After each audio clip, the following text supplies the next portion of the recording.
extend our praises to Him as we have been doing since forever. Praise Yod. But we're back on social media's Facebook as well as conference line. And we're back to present part two of what we started yesterday. And for the sake of the recording, again, today is the 18th day of our 11th month of our solar calendar. Again, the 18th day of our 11th month of our celestial solar Hebrew calendar. And the year is 6025. 6025. And sundown would mean it would be the 19th day of the 11th month. And it being the same as today being recognized by their calendar, the Gregorian calendar, as Friday, January 27, 2023. Today at sundown will not be recognized by us as our Shabbat. We're now in our Shabbat. Today, according to our calendar, our Hebrew calendar, is the 7th day of our week, our 7-day week. This is the 7th day of our week. And we encourage you to continue listening to these parts of this testimony. That's titled again. The name of this testimony is, I quote, I change not, end quote. If you continue to join us, and we're going to do as many parts and chapters as we can today, as many chapters. This is part 2, and we're going to start chapter 1 today, as we presented yesterday, the preface, the proface, and the introduction. If you like, you can go back to my timeline and you can look at that video recording in their entirety of all 3 sections. And of course, we want you to compare these facts that you're about to, what was published on my timeline of 39 chapters in total, 39 chapters. And I know I said yesterday there was 177 pages that I typed, but I stand corrected, and I didn't add those parts. So when I add those parts, looking at my document now that I attached to social media, it's 182 pages. I didn't add the preface, proface, introduction. So there's a total, I'm looking at 182 pages that I typed in 230 hours.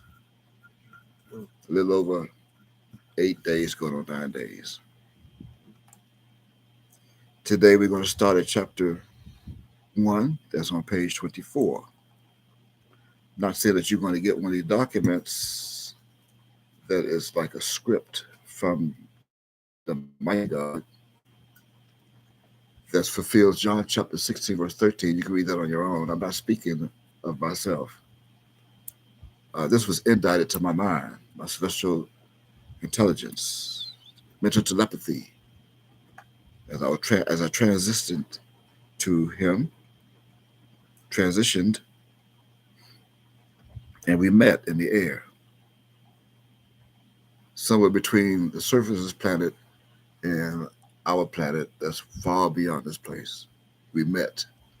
As a result, I have a fulfillment of prophecy that was destined to be published today, and you're about to hear it. And that's why we're encouraging you now, as you're going to join us, and you decide to stay with us, to grab your King James Version of the Bible, your Strong's Exhaustive Concordance, and your study tools. And you're going to need you may need a dictionary or two. Most importantly, we're going to ask you to take notes and grab something to write with. To write on, get a notepad and take notes. That way, when you turn this off, if you decide to leave, or if you do, even if you're watching the recording, you can pause it and go back and compare what's being said and confirm it for yourself that it's true. And that's what's going to make you free. the truth. And no matter what Bible you have, that should be in John chapter 8 and verse 32. It was promised that ye shall know the truth, and that will free you from the lies of Satan and all of his angels. For 6,025 years now. Of this world, not the planet. The planet is much older than that. But at least of this world. This world, by the way, is coming to its end. It was promised that this world would end, and it's ending. If you cannot see the signs, then you are blind, or you just want to be ignorant and ignore it. But nature tells you what's going on this planet, and that's all over the planet, especially in Europe. Floods and hailstones that they've never seen before, snowing in Africa, tornadoes in January right here in the United States. It's supposed to be winter, according to the almanac. We have our own almanac, and our almanac is calling us all of that. They call it Mother Nature. You want to give the mother credit. Well, the mother is in Revelation chapter 12. No, it's a sun-clad woman. But you give it to the mother as credit, the mother going to give it right back to the father. His father, God, he's the one who's doing it. If you want to confirm that, then you read Deuteronomy chapter 10 and verse 17. He is great, good, and terrible. And you can back that up with Deuteronomy chapter 32 or 39. He makes alive and he kills. He wounds and he heals. He do all those things. And if you want to find the whirlwinds, and they're also in your Bible, in the book called Nahum, chapter 1. It's known as whirlwinds in verses 2, 3, 4. You call them tornadoes. I guess because they cut their toes off. Tornadoes. Anyway, we just want to bring to your attention that hallucinating. This world is ending. And the dearth is here. As promised. There's a dearth. There's a food shortage on this planet. It's called a dearth. D-E-A-R-T-H. Look it up in your dictionary and look it up on your own. Anyway, as we get started, as promised, the title of this testimony is, I quote again, I changed not, quote, unquote. And yesterday we presented the preface, the introduction.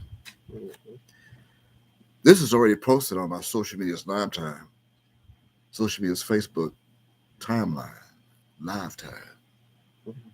Same thing. And it was posted a couple of nights ago, or I should say that's yesterday morning, because we don't recognize 12 o'clock midnight. That's just the beginning of the morning. Puts us almost in the middle. But this same testimony of 39 chapters was posted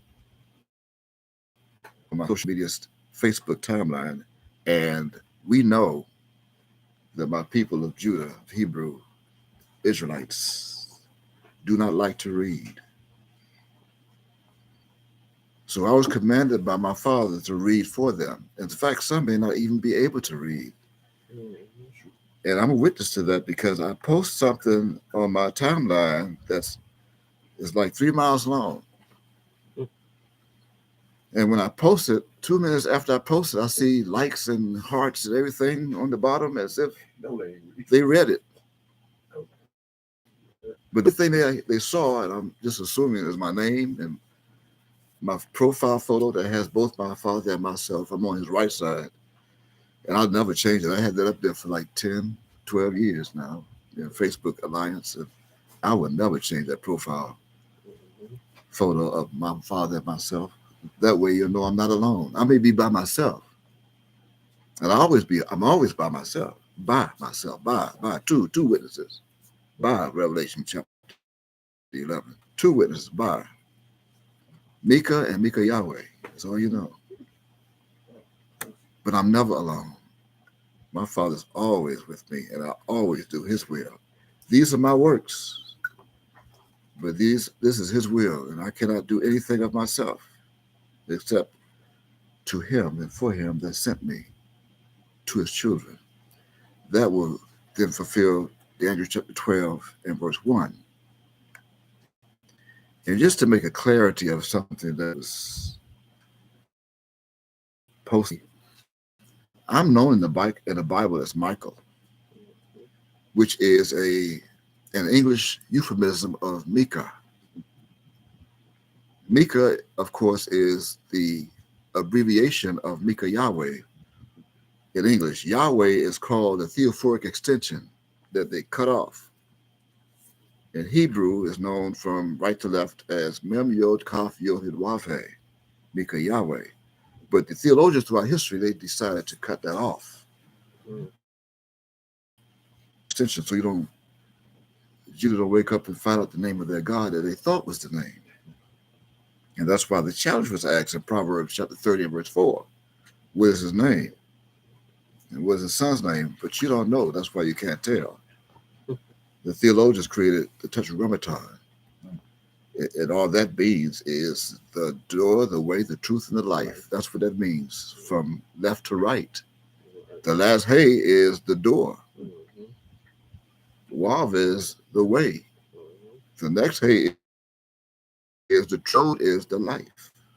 That's what that means. But what they did was they cut off Micah Yahweh and they come up with Micah. But from Micah Yahweh, they created Mikael. Mikael. And they call it in English Michael. Now, this same Micah Yahweh, Mikael, is the very same one mentioned in Daniel chapter 12 and verse 1, the great prince that standeth for the children of our people. If my people, especially on nation that's housing their bodies now in a state called Texas, if they was to go to Walmart and buy any type of common sense that they would have on sale, or you could probably order it from Amazon, common sense, download it and order it, and they would deliver it to your door from the next day to the next week. Common sense. Common sense should allow them to realize that my father could not also be Michael. And they have it on their social media's website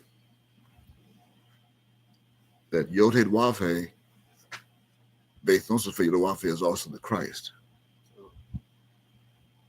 And yet, some more of that common sense that comes in a box, in a package, if you open it and use it, it will allow you to realize that since he left us here on this planet, and that's both physically and terrestrially, for over 16 years, going on 16 years now, that has been going on since his ascension. And some that hadn't even been fulfilled yet.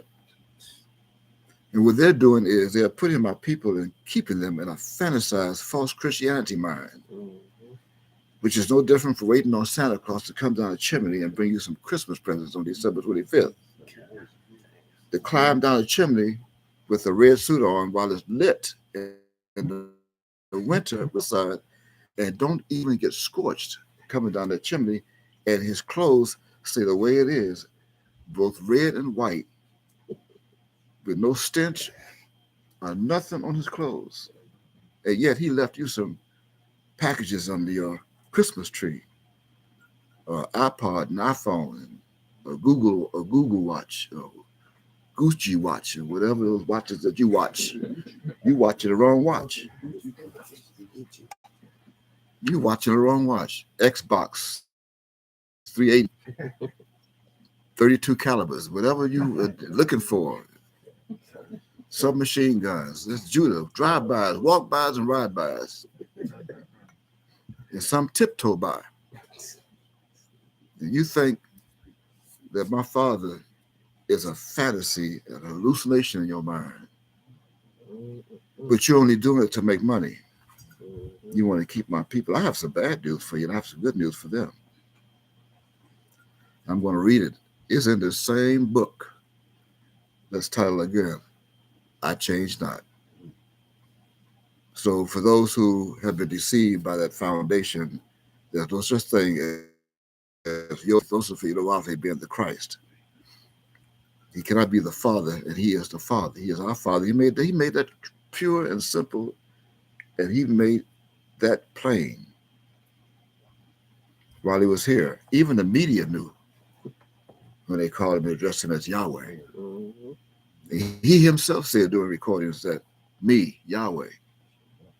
You need to watch those, listen to those recordings again, especially in lesson number 5 of Our True History World's Best Kept Secret, that book that he wrote. In lesson number 5, he kept making emphasis that he is Yahweh. And the U.S. government knew he is Yahweh. And I say is because he cannot kill God, and neither would God die. That's ludicrous.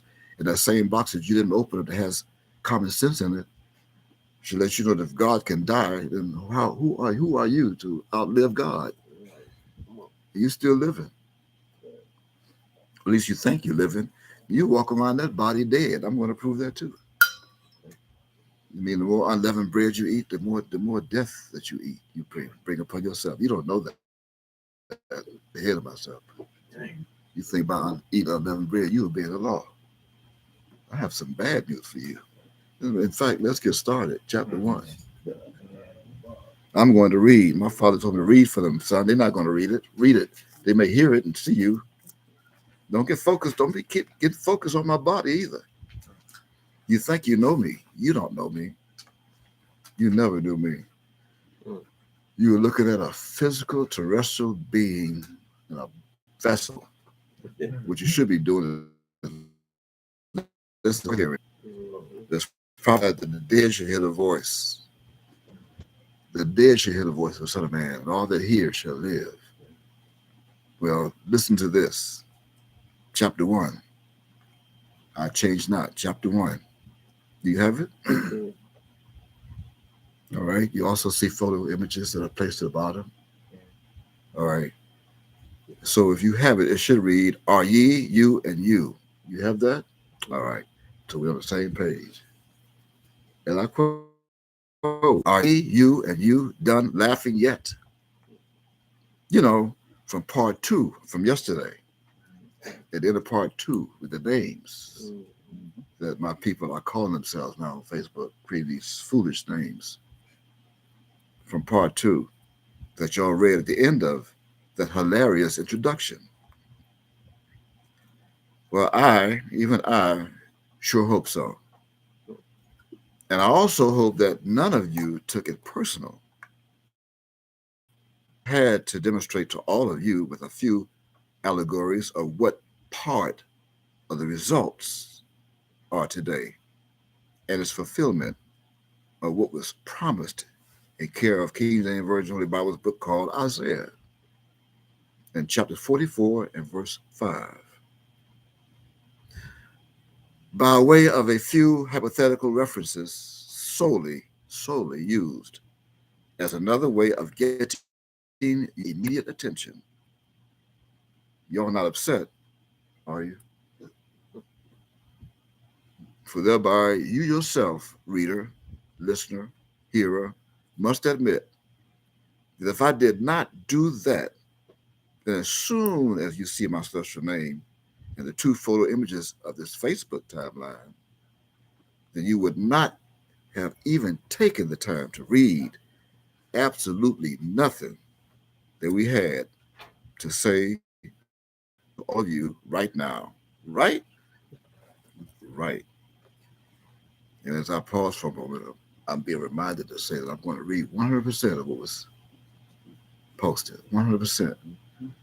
But what I may do from time to time is pause like I'm doing now, or deviate a little bit to bring out a particular emphasis that's being said, to break it down for you to make sure you understand by precepts. We may also play a video or an audio cassette tape or the voice of my art that he created while he was incarcerated here. His last few years being on this planet with us from 1990 to 2007. So you may hear us pause a moment and refer to that particular subject by his voice, either audio or video. Just wanted to make that clear. I had to pause and make that known.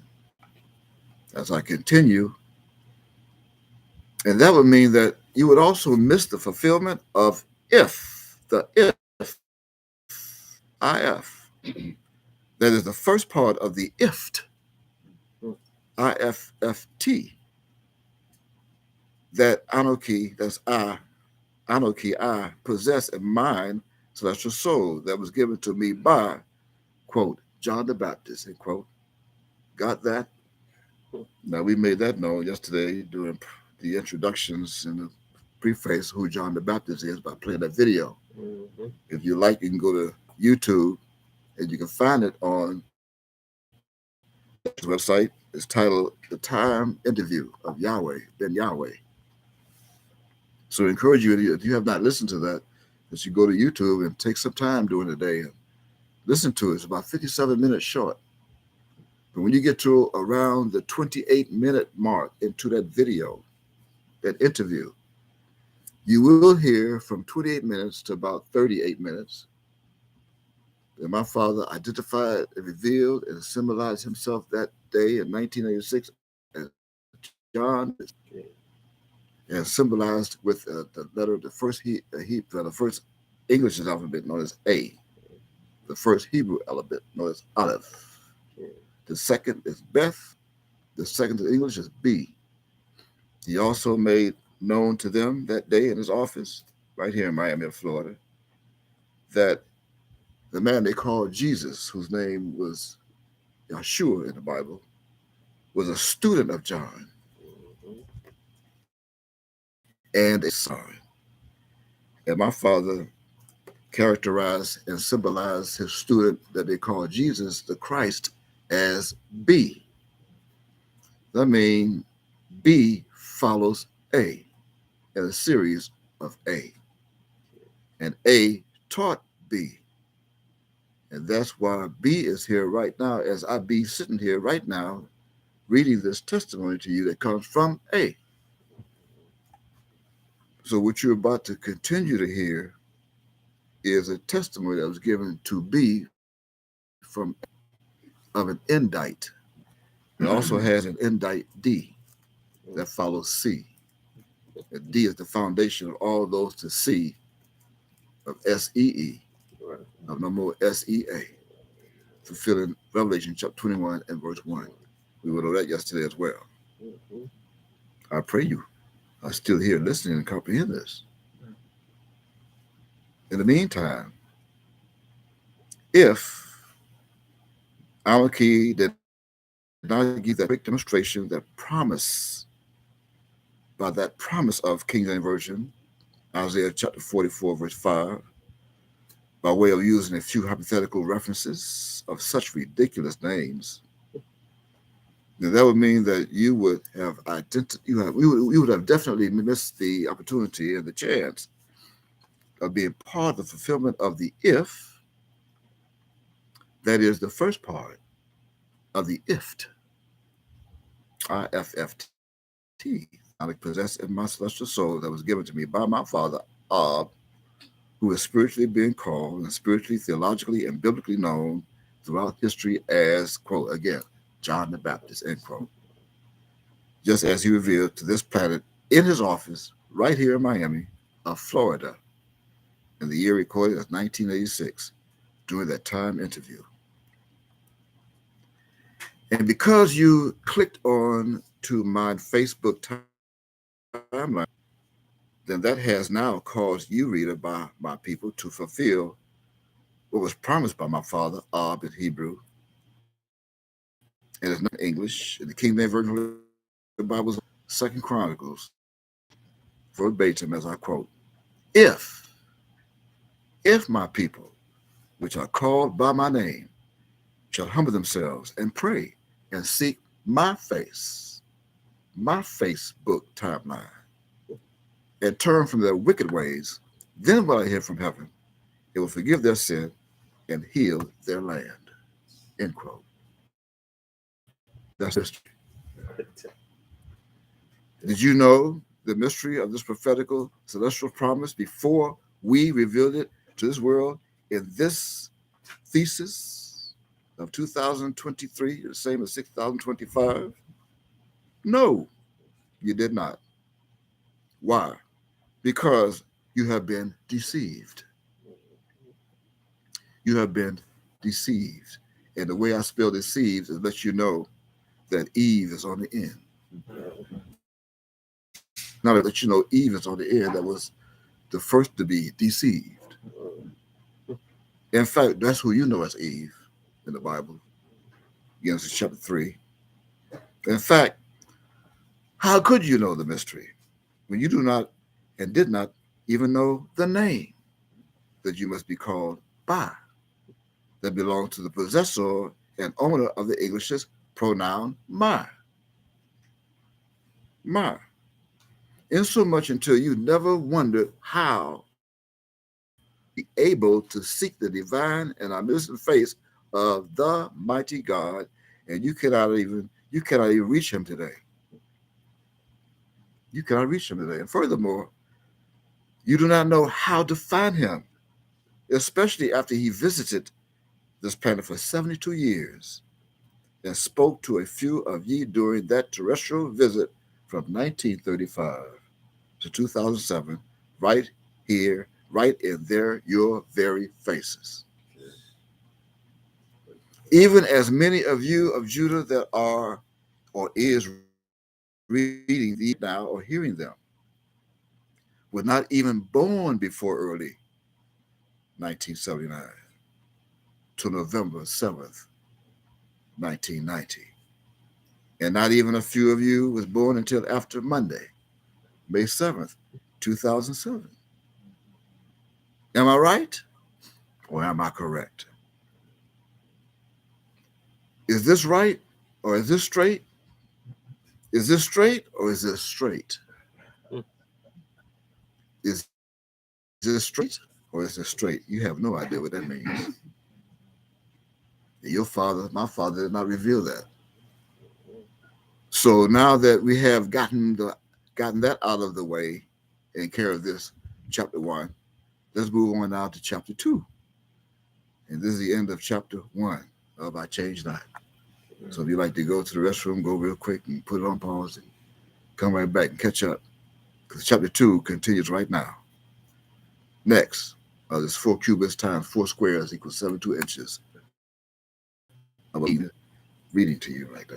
Revelation chapter 21, verse 17. I change not. Here is chapter 2. This is chapter 2. Continues from chapter 1. Judah. This is a reminder that this book is being brought to this world, this whole wide world, by the intellect and celestial wisdom of mine own face. So please move on to the next 4 square, of which each one of the 4 squares is measured with reference Revelation chapter 21, verse 17, and that is of this same posted thesis of this mine Facebook timeline and title. To all of my people of Yehuda, Yud Wav Dalet Yod Judah, the so-called African American black people that are dwelling here in these 50 United States of North America, which includes Canada, as well as to all other readers of this Facebook social media's website. Please adhere to this testimonial message in the form of several precepts and allow me to share and reveal to you some true facts that involves and connects my celestial soul to the nation of what is being called today Yodit Wave. In other words, this thesis consists of several chapters, and this is chapter 2 of 39 chapters. It is being pronounced publicly and solely for the opened eyes and moral minds that are all mine. Reference Ezekiel chapter 18, verse 4, and John chapter 17, verse 10. That is, to all so-called African, Negro, Black Americans. That census those that are of and from the fourth tribe of the 12 tribes of Israel, Yushin Resh Aleph Lamed, and are the descendants of the so-called Negro slaves, quote unquote, reference Genesis chapter 15, verse 13, Deuteronomy chapter 28, verses 41 through 68, Jeremiah chapter 13, verse 19, Jeremiah 14:2, and Acts chapter 7 and verse 6. If you care to write those down and go read them on your own, doing your own study. This message, in the form of several precepts, is being pronounced to especially those that are of the remnant of Judah, Yud Wav Dalit, Yud Wav Dalit Yod Hey. Reference the King James Version Bible, Micah chapter 5 and verses 7 through 8. To those that are still here in the United States of America, that is the Babylon, the baby land, and youngest planet since July 4th, 1776, that still has in their possession those that are truly and are historically, biblically, and prophetically known as, I quote, the children of the Lord God of the Hebrews. Reference Exodus chapter 9, verse 1, and Deuteronomy chapter 14, verse 1. Make another note and read that on your own. Whose ineffable and unknown name was substituted with an title, that is, an appellatory title. An appellatory title. You never heard of that because I created it. You can look in your dictionaries for that. You're not going to find it. My soul is known to create words. And they give you a definition of that, what I created, and put it in a book so you can keep it forever. That was given to the true and only living Hebrew God by the first group of men that sat as, I quote, the council of the Phoenician during the 12th century BCE, that was later transformed by the Paleo-Hebrew clan, the Paleo-Hebrew clan in the 10th century BCE. I created that too. You want to know what that means? Come to me and I'll share it with you. That's read the 10th century BCE that then created their very own tetragrammaton. That's what they did. They created their own tetragrammaton. My father, we did not create a tetragrammaton. They used our Hebrew characters to do so. 3 of them. Again, as I said a moment ago. And one of the 3 they positioned twice. And that's where we're now. Today, the 21st century, as I quote, here it is, 3 Hebrew characters, of which one is positioned twice. Must be in my soul to say that. And they are from right to left, from right to left, from right to left. Yod, Hey, Wav, Hey. Make a note and study it. That's the end of chapter 2. Let's move on to chapter 3 of I Change Not. Now, as we begin our testimony, this 3rd chapter of this celestial thesis, and in order for you as a reader or listener to receive the full, true, and moral concepts of this extremely vital and important testimonial message, it is being highly recommended that you grab hold to and of at least 4 things, which are, number 1, you must grab hold to a few of your study tools, if not all, which includes your King James 1611 Authorized Version Holy Bible, a very good James Strong Exhaustive Concordance of the King James Holy Bible, a very good English dictionary, and a very good synonym finder like the one produced by J.I. Jerome Irving. Mind. Open up your mind that has been in bondage for over 468 years from 1555. Here, heavens and hells of all 3 of the Americas. This is not allowed. That is not allowing the logic and the truth that was cut off from your Hebrew intellect by your English slave masters to enter into your divine mind of intelligence. That is, ever since the 16th century, that caused the freedom of your own heritage to become submissive to the servitude of intellect that you was punished for by your own God. Reference Deuteronomy chapter 28, verse 65.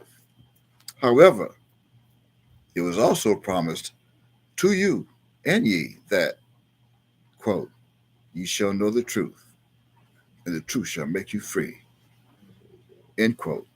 Reference John chapter 8, verse 32, King James Version.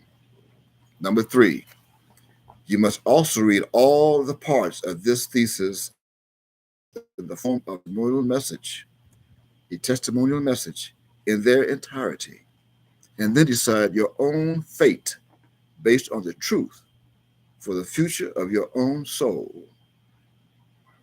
This means that you must not be convinced by how beautiful the words look or how much false love that you have gained and adopted by the rudiments of this world. Reference Colossians chapter 2, verse 8. And finally, number 4, you must pay a fee in all 5 parts of this thesis. Actually, it'd be now it's 39 parts of this thesis. What? Ken, yes, that is correct. I'm asking you, as a reader of these words, to pay me. Pay me for what you, even ye, are or is about to read and care of this thesis. And that fee, you can send to this post office box. Let's take a look. This post office box. Right here. That's to the Celestial Lodge of Miami. Post office box 472072, Miami of Florida 33247. Pay me for what you, even ye, are or is about to read in care of this thesis. And that fee that you must pay me, that you post the box, is your very own attention. ATTENTION, pay me your attention.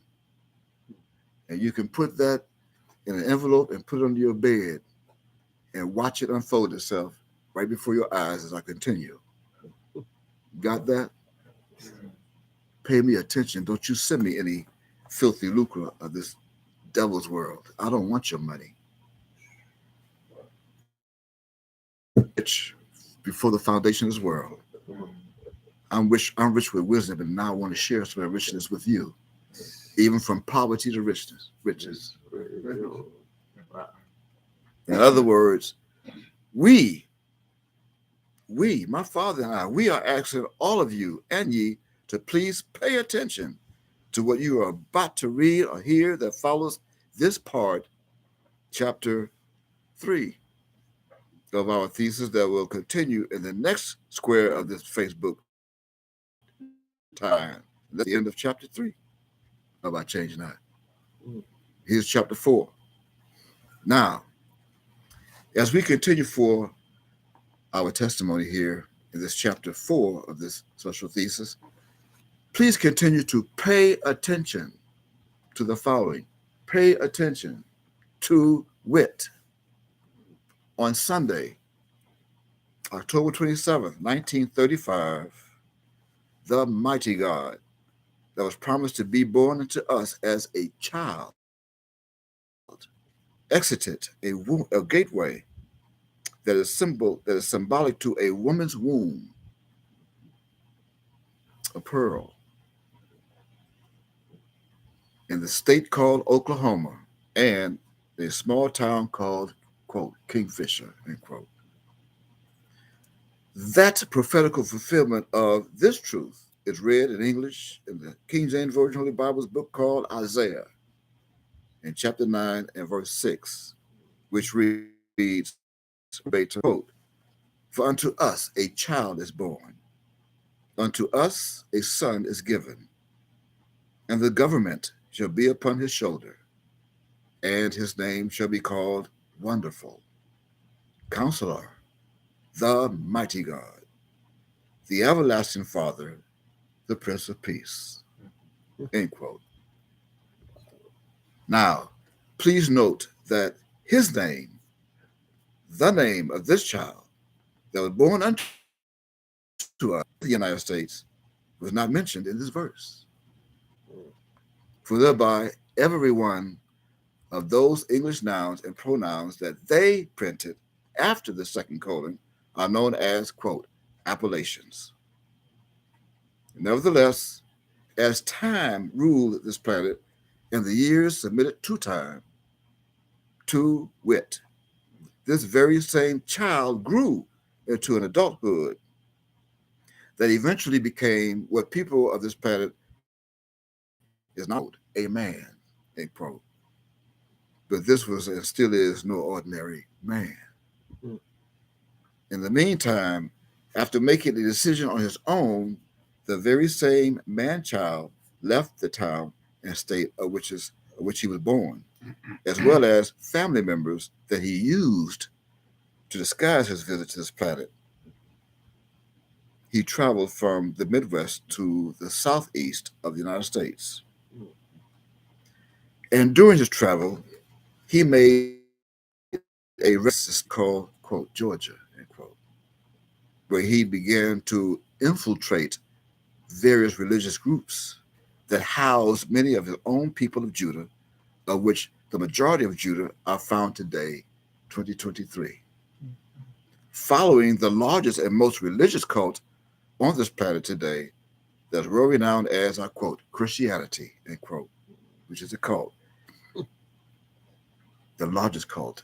Even as many of our Israelite people are being heard by us today, even as they are even seen sitting, kneeling, and praying, standing every single day, kneeling and standing every single day in their churches and synagogues, shouting, "Thank you, Jesus. Thank you, Jesus." Not to forget to mention the second most popular religious group or religious cult on this planet, one that my people of Judah have also joined in with today, which is a religious group of my people under the influence of a very strong delusion. Just like there was promise that they would be in if they allowed the devil to come into their lives, to deceive them into worshiping. And just as that truth is confirmed in the King James Version Holy Bible's book called, I quote, 2 Thessalonians chapter 2, beginning at verse 2 to verse 12, which reads verbatim as I quote, "Let no man deceive you by any means. For that day shall not come, except there cometh falling away first, and that man of sin be revealed, the son of perdition, who opposeth himself above all that is called God, or that is worshipped, so that he as God sitteth in the temple of God, showing himself that he is God. Remember ye not that when I was with you, I told you these things." Remember? "And know ye now, and know ye know that withholdeth that he might be revealed in his time." I repeat, and now ye know that withholdeth that he might be revealed in his time, as he is being revealed. I was the first to write a book as Satan Revealed. I'm the pro of that book. Verse 7, "For the mystery of iniquity doth already work. Only he would now letteth will let. Only he who now letteth will let, until he be taken out of the way. And then shall the wicked be revealed, whom the Lord shall consume with the spirit of his mouth." The spirit of his mouth, or with the brightness of his coming. Even him whose coming is after the working of Satan, with all power and signs and lying wonders, and with all deceivableness of unrighteousness in them that perish, because they received not the love of the truth, that they might be saved. And for this cause, God shall send them strong delusion that they should believe a lie. I repeat verse 11. For this cause, God shall send them strong delusion that they should believe a lie, that they all might be damned who believe not the truth, but had pleasure in the unrighteousness. That's the end of verse 12, end quote.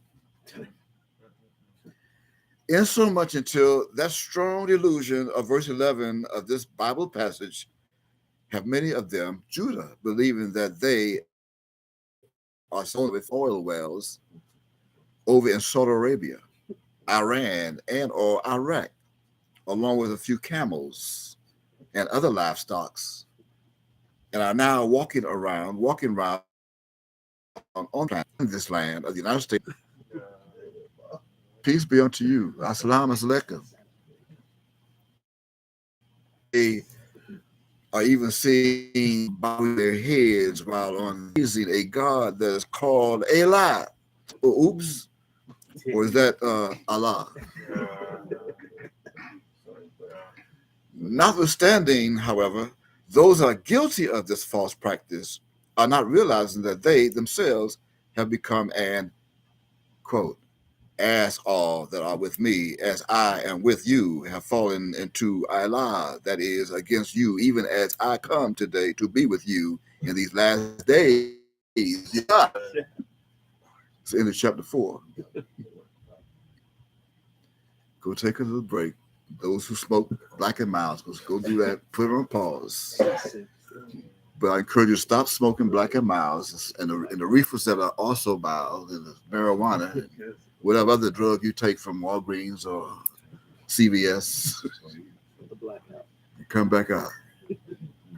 Come out of the blackout. That's why everything's hidden dark. Here's chapter 5. In the meantime, the very same one that was born into us also stepped into the world of Islam while visiting the state called Georgia, of Judah, and hid himself incognito for a few years under another appellation that was known as, I quote, Hulon X, end quote. Needless to say, as time took his course, the mighty God eventually continued his journey onto the deepest, most southernest state on the east coast of the United States called, quote, Florida, end quote, and to the richest and to the biggest and most city of the state of Florida that's called, quote, Miami, Miami. Are you seeing it? You following it? Okay. Keep it in mind that Miami of Florida is geographically situated at 1,567.6 miles southeast of Kingfisher, Oklahoma. Reference Google search engine.com. You can go to that and find it for yourself. In other words, to wit, during the Gregorian calendar's year that requires 1979, your mighty God of the Hebrews entered the city of Miami of Florida, in quotes, which is geographically estimated to be about 1,558.3 miles away southeast from the very same city and state where he was allegedly born, end quote. Also keep it in mind that when he left the state of, quote, Oklahoma, end quote, he had also left behind his, being as was supposed, parents and other family members, of which some are deemed in this world as, quote, siblings, end quote. That's the end of chapter 5. Now we're going to move on to chapter 6. We're going to do at least 10 chapters before we resume. See what kind of time we have on the clock that's left. Here's chapter 6. Now, as we continue on in this chapter 6 from where we left off at in chapter 5, you have it? Okay. To wit, there are 10. There are 10 other states in this land that is made up of 50 United States that has a city or a town in that state that is also named, quote, Miami. Miami. Miami. And that includes the state called Oklahoma, in quotes. The very same state where it is now recorded that this child that was allegedly born in, whom they named, quote, Hulan Mitchell Jr., end quote. That is the state that had recorded in the office vital statistics, where this so-called man was born, also has a city in that state that is called, I quote, Miami. Miami, end quote. Do you comprehend what's being said? In your own words, let that grab hold of your mind that the state called Oklahoma also has a city of Miami in it. True. Just like Florida. I want that to soak in. To understand what you just read or heard. If not, then let me repeat that. We said that the very same state called, quote, Oklahoma, end quote, with this child who was born unto us, reference Isaiah chapter 9, verse 6,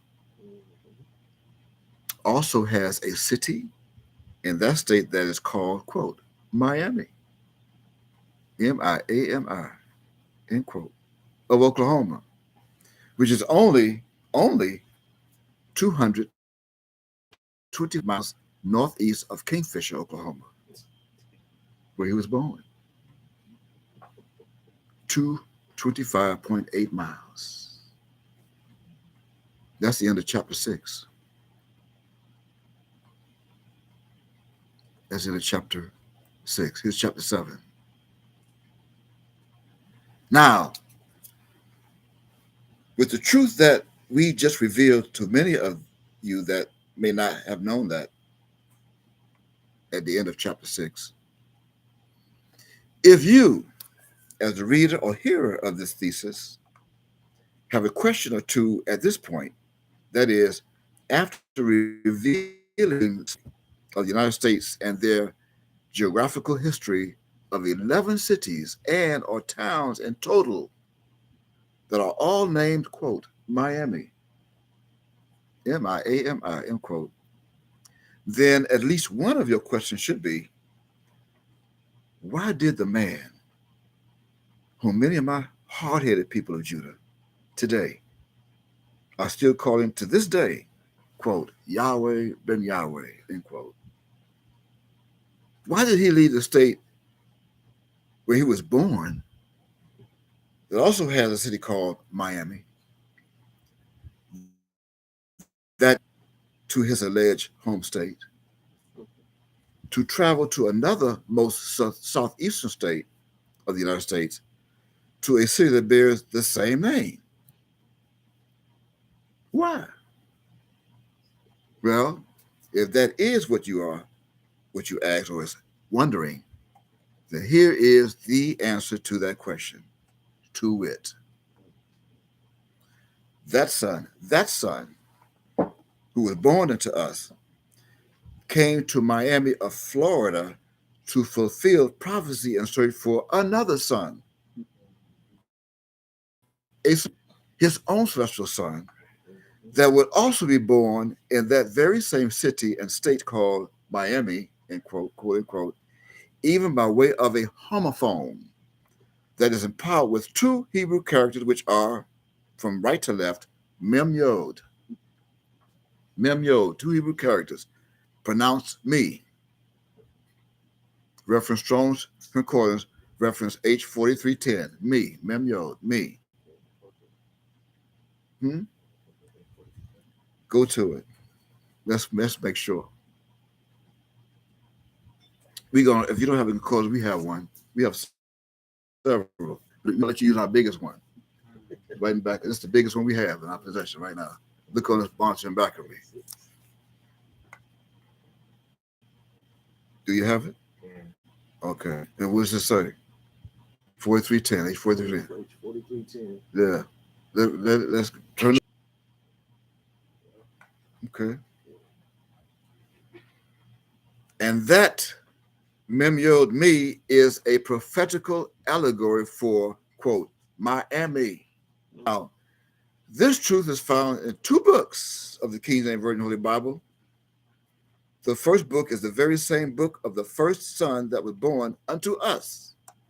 The book called Isaiah in chapter 7 and verse 14, which reads verbatim, quote, therefore the Lord himself shall give you a sign.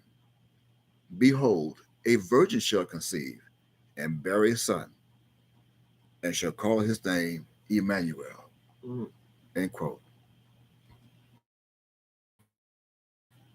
Notice how this Lord, end quote, was printed by using lowercase English letters on their printer of 1611. Why? Because those 47 English theologians of King Jacob the first, and we wouldn't know James. James comes from the Hebrew word Jacob. They knew, or was told by those 7 Hebrew elders, the 47 English theologians were told by those Hebrew elders that helped them to translate the scrolls, son, that was about the fulfillment of the promise of Isaiah chapter 7, verse 14, is in a lower rank of the social lodge than that of the first son that was born in care of Isaiah chapter 9, verse 6, who is much more higher elevation.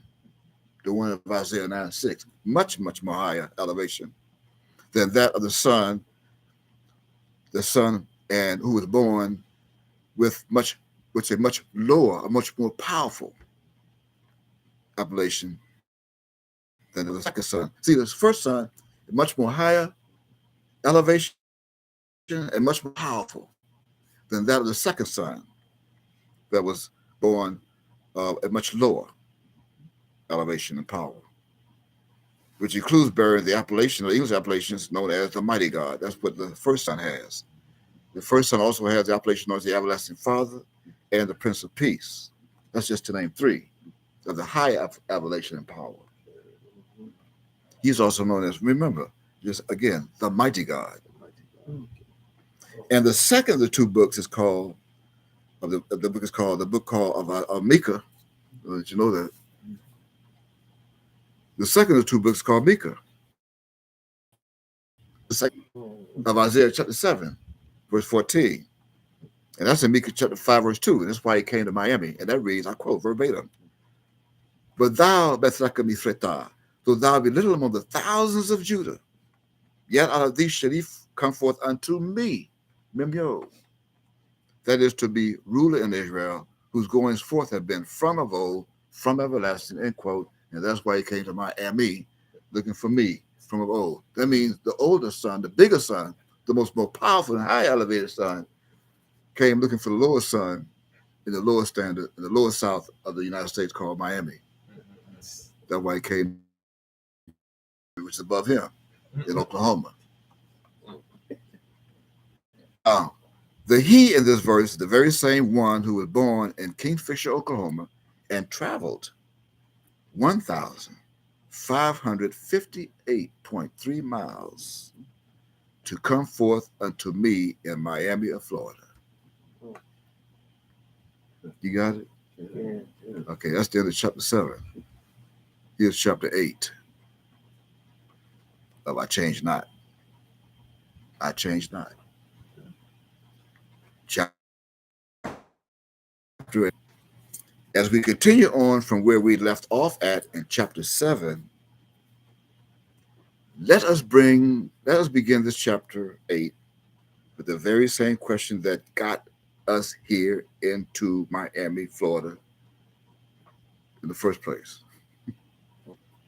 How did we get to Miami? From chapter 7. So let's go from the beginning. Even during the years recorded as 1954, and then again in 1979, which is, here's the question: why did the man whom many of my hard of Judah are still calling to this day, quote, Yahweh ben Yahweh, end quote, why did he leave the state where he was born? That also houses a city called Miami, end quotes, that is much closer to his alleged home state, to then travel to the southeastern state called Florida that bears the same name, world renowned as, quote, Miami. Why? Here we are. Why?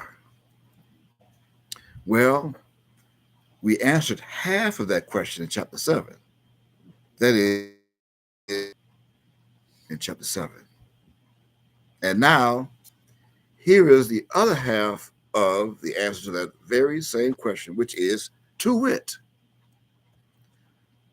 that same so-called man-child that was born unto us in Kingfisher, Oklahoma, traveled to Miami of Florida, which is 1,558.3 miles to the southeast, about southern southeast of where he was born, unto us, in order the beginning of the kingdom of Shalom, peace, Yud Wav Lamed Mem Sofi. Excuse me, Sheen Wav Lamed Mem Sofi. Shalom, peace, which is the most powerful knowledge of peace in existence. That's why he came to Miami. In other words, let us take you back to in the beginning.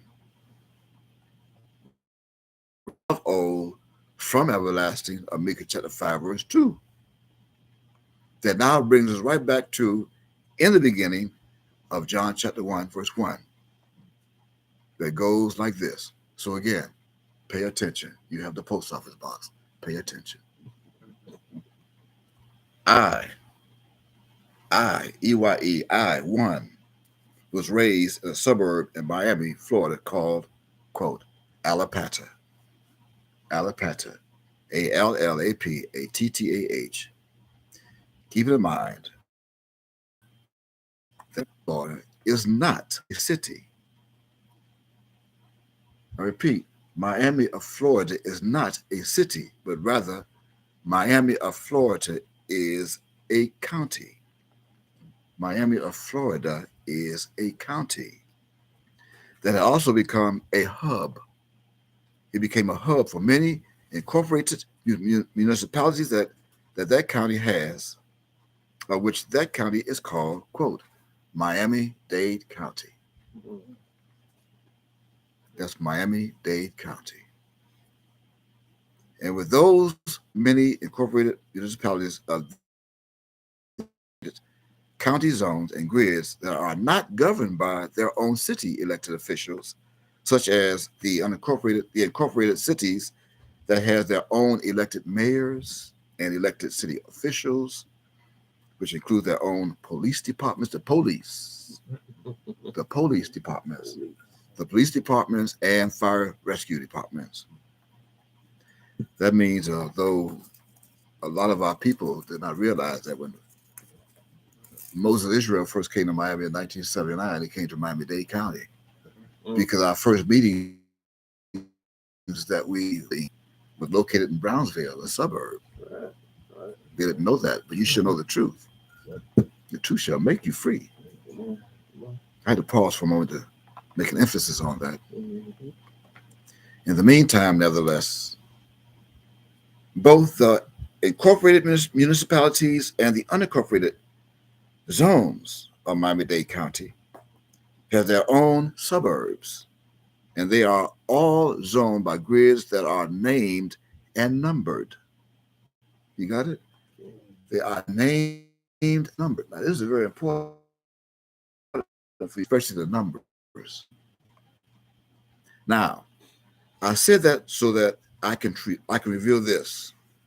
This comes from Revelation chapter 1, verse 1. I'm to show you things to come. So I said that to reveal this. During the summer months, I would travel as a child out of the country of the United States to a country of islands in the Caribbean Ocean called, I quote, the Bahamas, the island of Nassau, end quote. And there, I was being raised on a road called, quote, if there are a few Bahamians or my people in Nassau or the Bahamas that are watching this video, or they can hear it or read it, they'll say, yeah, that's right. They have a Carmichael Road in Nassau, Carmichael Road. In fact, it's an area that's called, quote, Golden Gates. Golden Gates, where Carmichael was standing. Golden Gates. Coincidence? No. No such thing in prophecy. In the meantime, back here in the United States, during the public schools months, I was being raised with two other younger siblings by a widow. Her husband died. Wasn't my father. Her husband died. A single mother who was born in the Bahamas. Right here I was being raised right here in Miami. The widow was born in Nassau, but I was being raised right here in Miami of Florida. Reference, Judges chapter 17, verses 1 through 4. You can read that and get your mind blown that Mika was being raised by a single mother in that chapter. That's Judges chapter 17, verse 1 through 4. You can read that on your own. And although I was raised as a widow's son, in a womb, a gateway that is symbolized of a womb, a gateway of a woman's bowels, of which I was born. Reference Isaiah chapter 49, verse 1. Read that on your own. You'll find that out to be shocking. That I was in my mother's womb and my aunt made mention of my name from the islands. That took place at the incorporated city, Miami, of Miami, in a small suburb that's called, to this very day, Overtown. Overtown. Now, just in case you hadn't noticed, the name, quote, Overtown, end quote, are actually two words that are joined together to create one word or name, which are known to be an adverb and a noun.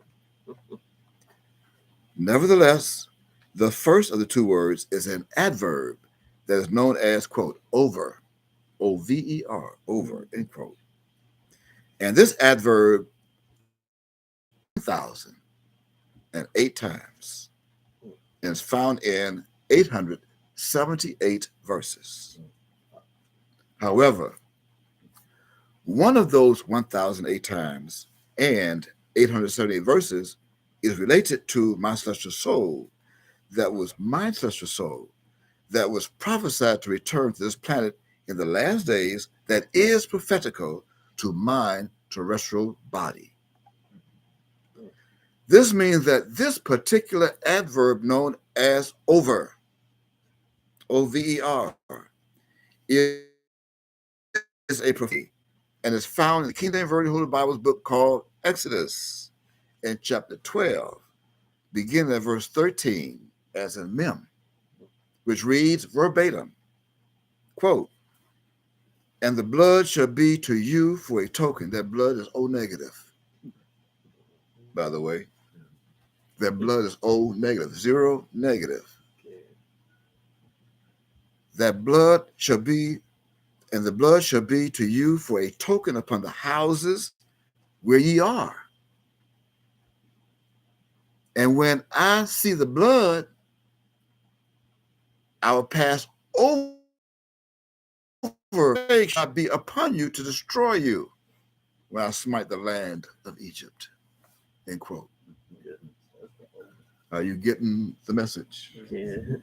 You got to be with the blood of the Lamb in the place over town where he is, in order for you not to be destroyed. Now, in this verse and chapter is found the English's adverb known as over. This particular over was taken from the original Hebrew word known as abara. Pass over. Reference Strong's Concordance H 5674. See if it's there. See if that's the truth. H 5674. Is it there? It's there. What's it mean? It means to pass over. Oh, so I said the truth. Okay, let's go back. As long as we got the truth. To pass over. Right? Yeah. Okay. So with that said, we want you to note, we want all of you to keep in mind that this Passover, quote unquote, has nothing to do with verse 12. Mm-hmm. You got it? It has nothing to do with verse 12. You got it? Yeah. Verse 13 has nothing to do with verse 12. And here's what that reads, verbatim. Quote, for I will pass through the land of Egypt this night, and will smite all the firstborn in the land of Egypt, both man and beast, and against all the gods of Egypt I will execute judgment. I am, end quote. Now, notice in this verse 12 that the English's adverb known as over, O-V-E-R, is not found in this verse. Over is not found in this verse, 12. Right. That precedes the English verb that's read here as pass, P-A-S-S. You should be wondering why. Here's why. Because here in verse 12, the Lord said that one will pass through the land of Egypt. But in verse 13, that means the one in verse 12 passed through the land of the United States. He was just passing through. Wow. From 1935 to 2007. Right. And when he passed through, then B will come after A and pass over you. And so much until I be over your head and you will know what's going on. That means the most powerful knowledge of peace and existence would be over your head. Over your head, the most powerful knowledge of peace in existence. Let's prove it. As we go, let's prove it. Just a little. Because you have no idea what the Feast of Weeks is. You don't even know what that is. You don't know what the Feast of Weeks is. I'm not going to say here, I don't know. You get ready to keep the Feast of Weeks, so you know what Passover is. How you going to keep the Feast of Weeks? I mean, that's way out of order. You haven't opened that box of common sense from Walmart yet, or Amazon. So you go to Amazon and download and order a box of common sense. You get it in 5 days. And guess what? It's free. Right. Don't even need a debit card. Here's chapter 9. Is that we chapter 10? Chapter 9. Here's chapter 9. Now, you make sure you're sitting down. I pray that those who are watching this or listening or when you read, sit down. If you're watching live or recording, sit down. Put your children outside. Put them in the back. Put them. I mean, I say outside. I mean out the house. Put them outside your room, outside your concentration. Right. Right. Now, as we continue on from where we left off at in chapter 8, let us begin in this chapter 9 by reiterating the fact that in the King James Version book called Exodus, in chapter 12, and verses 12 and 13, 1 verse 13 beholds the term Passover, right? Okay. Has nothing to do with verse 12 that reads verbatim again, verbatim, verse 12. For I will pass through the land of Egypt this night and will smite all the firstborn in the land of Egypt, both man and beast, and against all the gods of Egypt I will execute judgment. Mm. I am the Lord. End quote. Then we asked, why? We asked, why? And the answer is because verse 12 beholds the single word pass, opposed to verse 13 that beholds the phrase, quote, pass over, end quote. So, what does this mean? Well, this means that the one in verse 13, as in Mem, that created Micah, will have to spring out of you, Judah, reference Hebrews 7:14,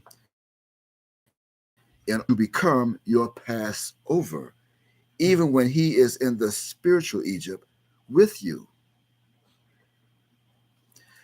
This also means that the one who is now your Passover, Judah, today, Judah, is the one whom you are to be observing in the place where your father first came to you in 1979. Right.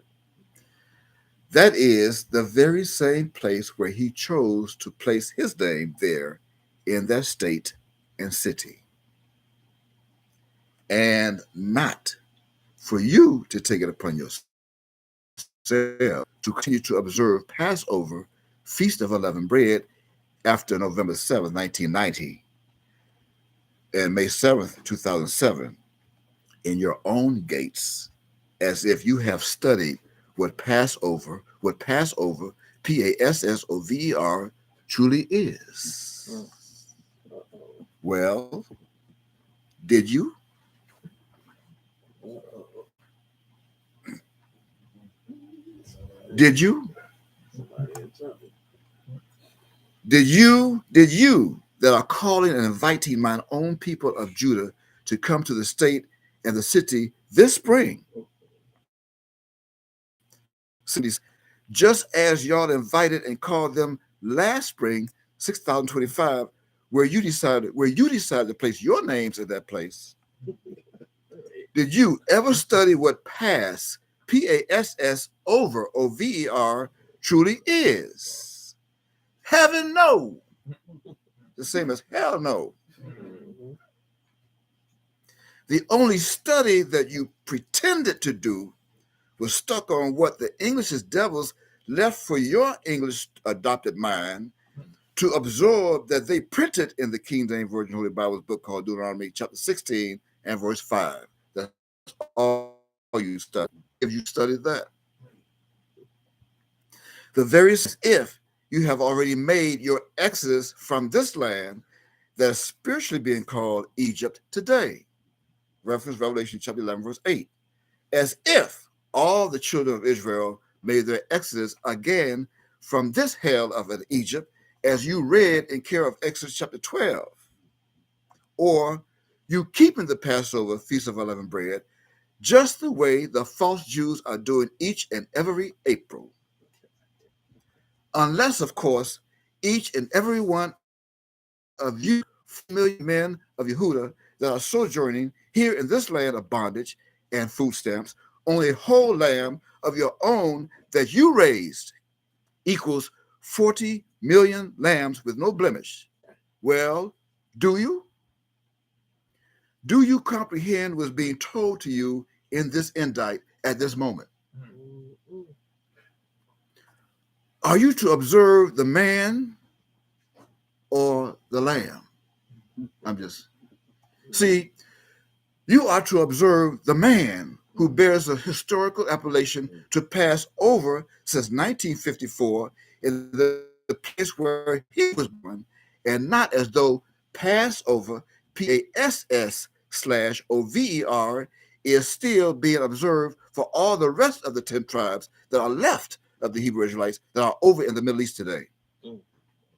Especially how they and the false Jews are observing Passover today, 6025, 2023, as it is still being observed by the rest of them to whom it does not pertain to, just as Passover was being observed back in the days when they, even you, were residing over in the Middle East over 3,500 years ago. Now read the proof where it is recorded today in the King book called 1 Corinthians chapter 5 and verse 7, which reads verbatim, "Purge out therefore the old leaven, that ye may be a new lump, as ye are unleavened. For even Christ our Passover is sacrificed for us." End quote. You have no idea what that means because you did not study it. So what does that mean?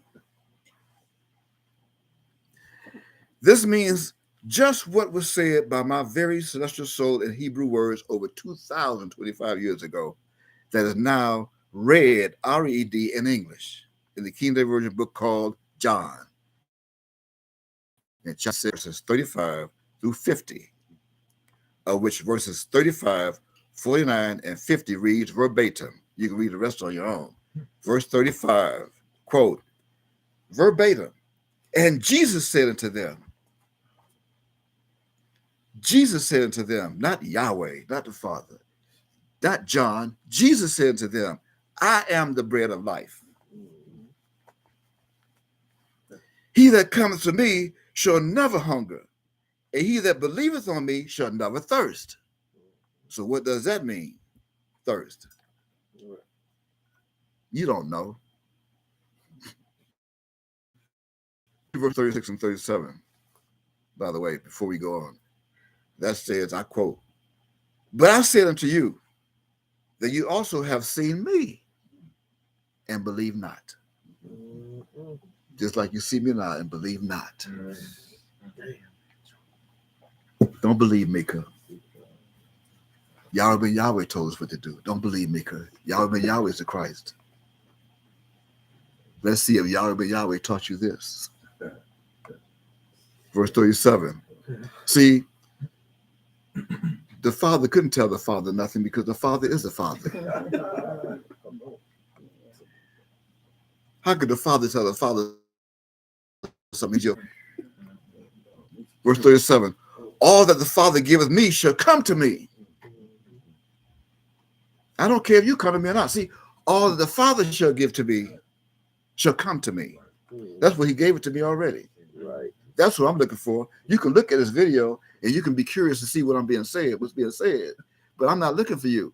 I'm looking for all that the Father has already given me. They shall come to me. And him that cometh to me, I will in no wise cast out. Now read verses 39 and 40. "And this is the Father's will." See, this is the Father's will which hath sent me. 92. From the Turner Guilford Correctional Institute in Miami, Florida, in September of 1992. "He sent me, that of all which he hath given me, I should lose nothing, but should raise it up again at the last day. Yeah. Yeah, 31 years later. And this is the will of him that sent me, that every one receiveth the Son and believeth on him may have everlasting life, and I will raise him up at the last day. Now, conclude this chapter by reading verses 58, or actually 48 and 51, as in the number of the street that is county of Miami-Dade is numbered where I am living right now today. I'm on 51st Street. So I'm going to read from 48 to 51. I'm going to stop on 51st Street because that's where I want you to stop. 51. Here, verse 48. I am that bread of life. I am that bread of life. I am that bread of life. The leavened bread. I am that bread of life. The leavened bread. Did in the wilderness and are dead. I said, your fathers did eat manna in the wilderness and are dead. And this wilderness is today. Under my father, you ate bread in this wilderness. Manna, you ate manna. So you ate manna. You didn't eat bread, you ate manna. That he gave you a manna of his will. He gave you a manna of prophecy. He gave you a manna of waking up. You were supposed to have a manna to come to him. You ate manna. He gave you what you were supposed to have, a manna of his likeness. And are dead. This is the bread which cometh down from heaven as a sign himself. The Lord himself should give you a sign that's coming down. This bread which cometh down from heaven, that a man may eat thereof and not die. See, I am the living bread which came down from heaven. If any man eat of this bread, he shall live forever. And the bread that I will give is my flesh, which I will give for the life of the world. My flesh. Don't you see me in the flesh? Not the spirit. The spirit is in me. My spirit is in me. That's why I'm called the spirit of truth. Right. See, I'm the spirit of truth. I'm telling you the truth. Because that bald head nigga, he can't tell you nothing like this. No one knew this. I knew this over 2,200 years ago, but I couldn't tell you that because I was too early. It was a secret. That's why they crucified that body. My father told him that in 1986. I was revealing secrets. Because you don't know what the secret is of unleavened bread, but I'm about to tell you, because now it's 2,026 years later. So move on to verse 10, or chapter 10. I'm going to tell you the secret.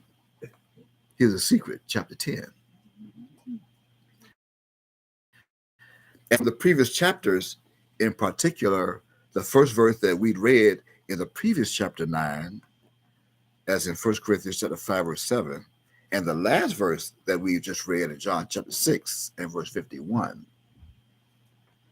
of which the proof of that subject concerning Passover, let us also make an extreme emphasis to all of you in this chapter that the proof that our Lord is now our Passover and leavened bread was also placed in one of several books that was written by what you think is the name known as Yod-Heh-Wav-Heh, Beit Nosophi Yod-Heh-Wav-Heh. By truth, this particular book, a subject that was written by Yod-Heh-Wav-Heh, Beit Nosophi Yod-Heh-Wav-Heh, is titled An Introduction to Hebrew, the Language of God, Yod-Heh-Wav-Heh, was placed on page 26 of this book.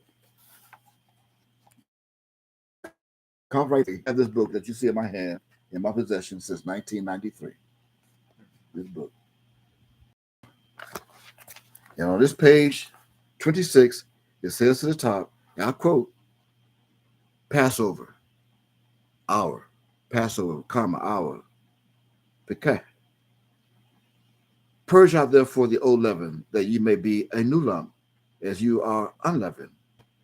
For even Yodivave, Bethusafa Yodivave, Yahweh ben Yahweh, our Passover is sacrifice for us. 1 Corinthians 5:7, and that's the manna he gave you, the manna.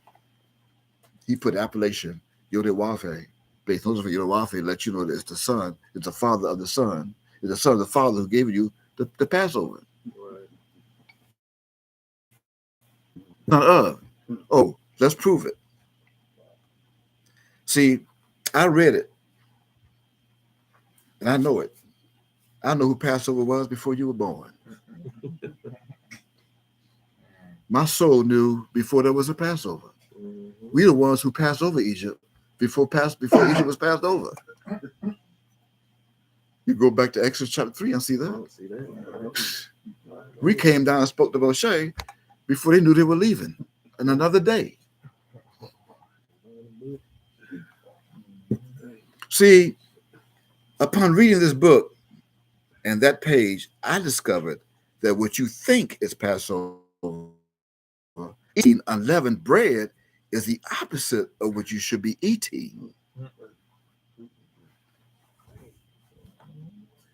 I'm gonna let that soak in for a minute. Because this is a secret. I'm gonna repeat that. See, upon reading this book,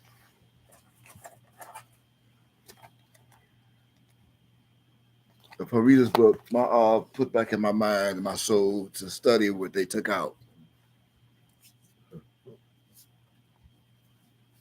And I did. And I discovered that what you think in a low mind, you think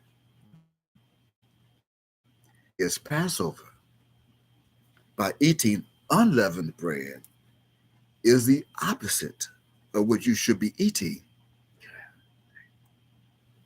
What? Yes, it's true. The spirit of truth. And Ma'ab did that when he was here with us to continue. He gives you the manna in the wilderness because you're dead. See, this is the wilderness. We thought that meant over 3,000 years ago. This is the wilderness. How could there be a wilderness back then there was no W? You're speaking Hebrew.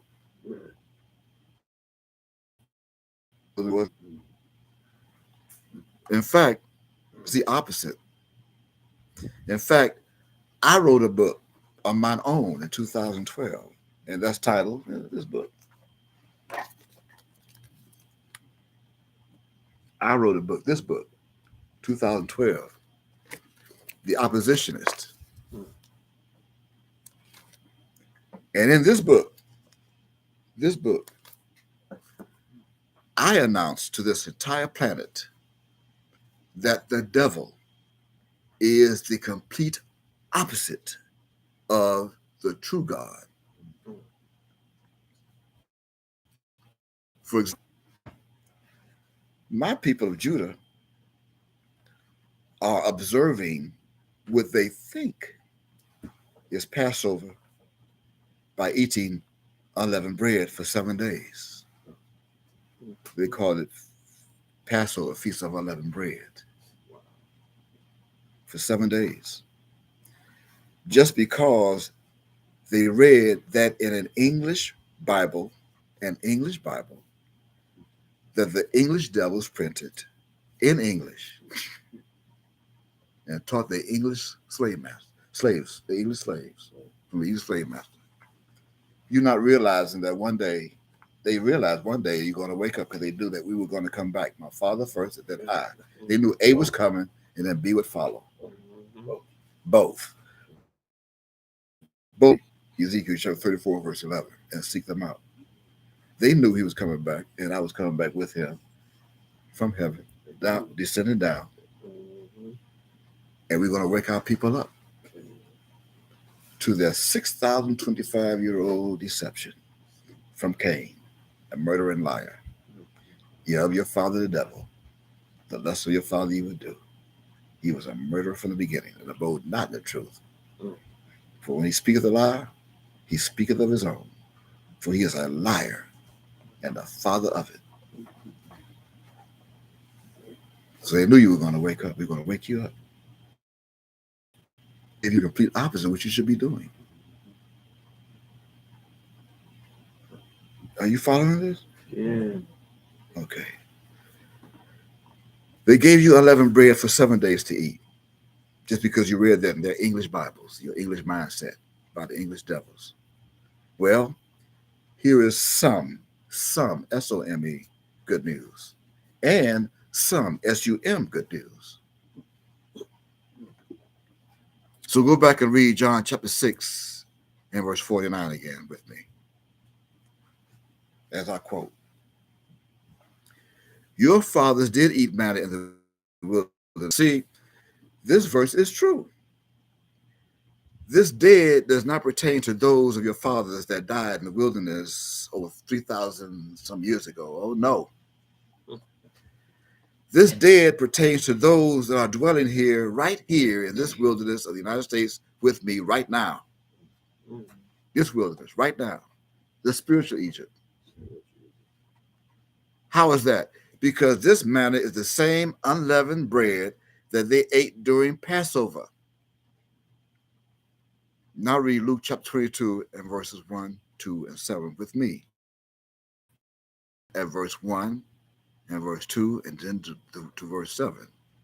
Verse 1, quote, now the feast of unleavened bread drew nigh, which is called the Passover. Verse 2, and the chief priests and scribes sought how they might kill him, for they feared the people. Why would they want to kill him at Passover? Right. Verse 7, then came the day of unleavened bread when the Passover must be killed. The Passover must be killed. Verse 7 again. Verse 7 again. Verse 7 again.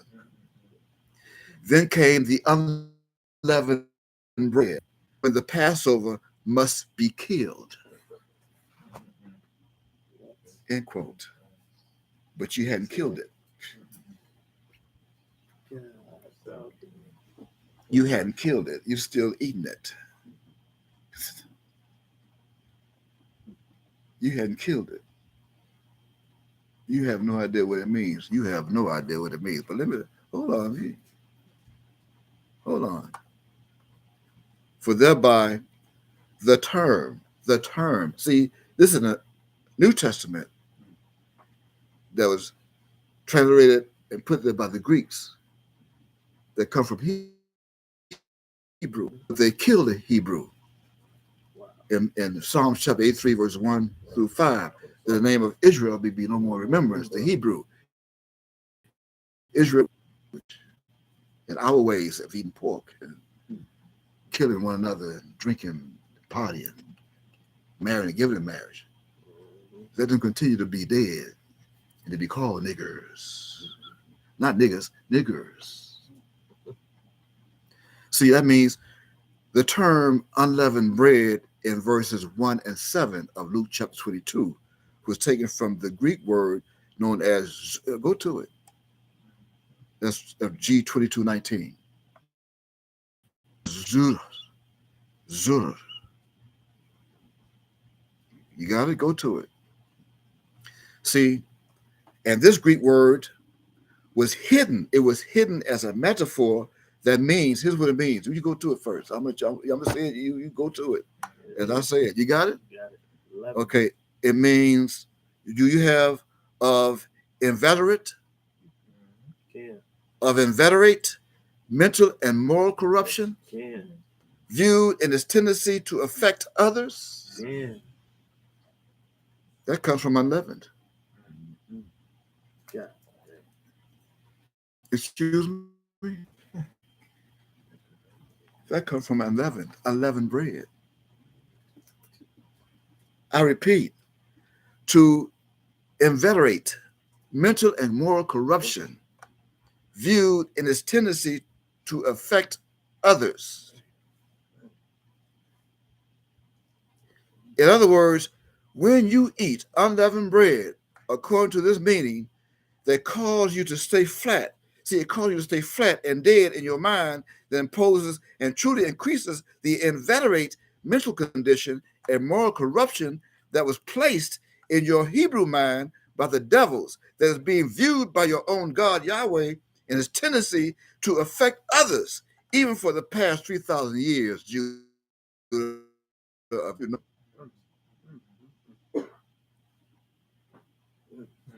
They didn't hear that. You didn't hear it. One more time. You can pause on a video recording, pause it, go vomit, and come back and play it. I said,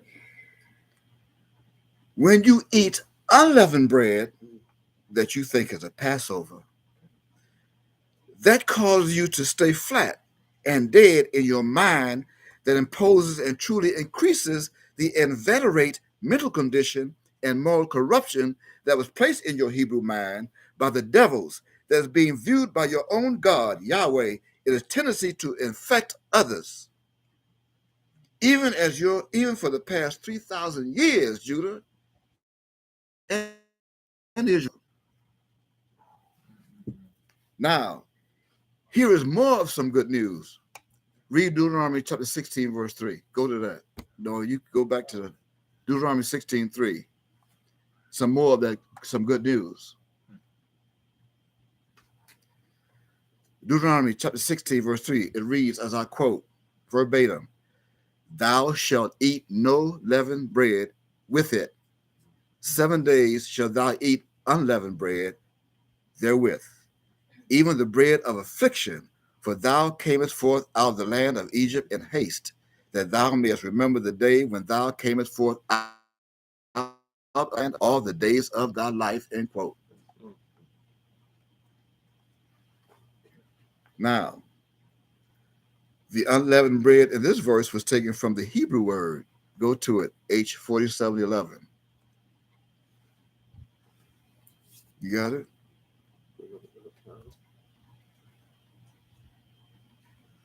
H4711, Hebrew. See, the unleavened bread in this verse was taken from that word, this Hebrew word, masas. Masas. And this Hebrew word means, you ready? It means to drain out and suck out. To have. That's it. Now you go to your strong corner and confirm for yourself, H4711. So what does this mean? What does this mean? Well, this is good news. This means that when you eat what you think is unleavened bread, as a result of being obedient to a certain supposedly law of Shiloh for the Hebrews, not the Jews, for the Hebrews. So you think you obeying the law. That's Shiloh. See, Shiloh is here now to give you the law, the lawgiver. So when you think you are obeying the law that Shiloh gave of eating unleavened bread for 7 days, what you are eating is a symbol that the devils have called you to eat his lie in order for him, the devil, to drain out your morality of Yahweh for 7 days, even as he sucked out the power of your mind of divine intelligence, righteousness, wisdom, and knowledge that was taught to you by your Ab, whom you call, quote, Yahweh ben Yahweh, end quote, the manna in the wilderness. Wow.